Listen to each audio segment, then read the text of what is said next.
The war in Iran is kicking off, and there's been so much going on in the last few days that I have to give you guys a recap of what you might have missed and a day by day quick summary, quick breakdown, just to get you guys up to speed. So, first of all, just to go back to where it all began.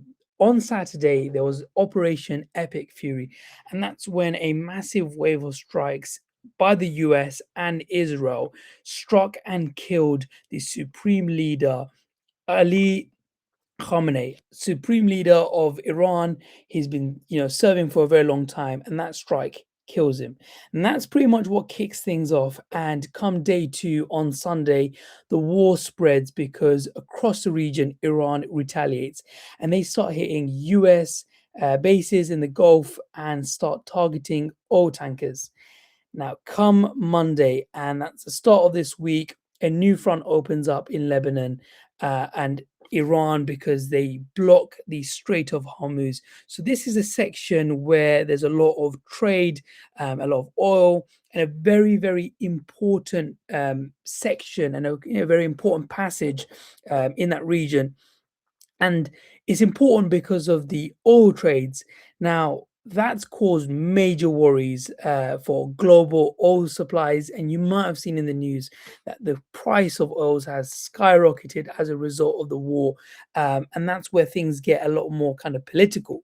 Now, come Tuesday, Wednesday, and we're now into day four of the war, and the UK sends a warship to the region after a British airbase in Cyprus is targeted by Iranian drones, and that's when the UK starts to get drawn in.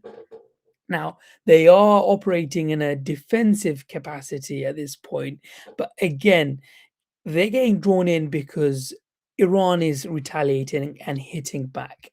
And this is where we go on to Thursday, and a US submarine sinks an Iranian warship in the Indian Ocean. And the conflict starts to get as far and starts to reach as far as Azerbaijan and Turkey.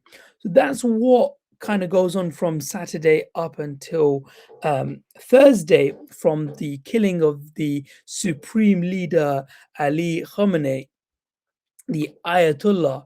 And then come Thursday, we've got this situation where it escalates, there's retaliation, and the US starts to sink a submarine, and lives were lost in that. Now, come the current situation, this is where we are up to right now. The UK Prime Minister Keir Starmer, he gave an announcement.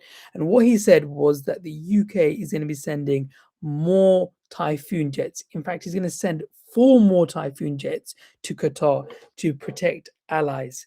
And this is the UK amping things up, kind of getting more and more drawn in, again in a defensive capacity, but again now starting to try and support allies.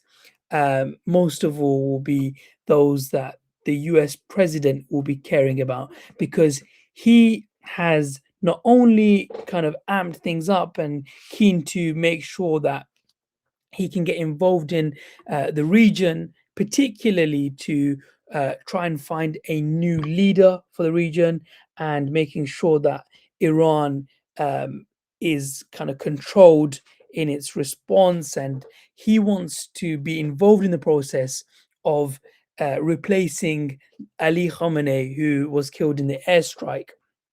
And in fact, he has offered immunity to Iranian soldiers who surrender. So, we're seeing things very, very quickly escalate. And it will be very interesting to see how things play out, what happens in the next few days. And if you guys want more of that, let me know in the comments below. Let me know in the comments below what you think, what you believe is going to happen, how you think things might escalate or de-escalate, what that will look like. And if you guys want more summaries like this, make sure you guys subscribe, hit the bell notification, because I'm sure things are going to kind of continue to develop and you want to make sure you get the latest on that. Make sure you give this video a thumbs up. And with that, thank you very much for watching, and I'll catch you in the next video.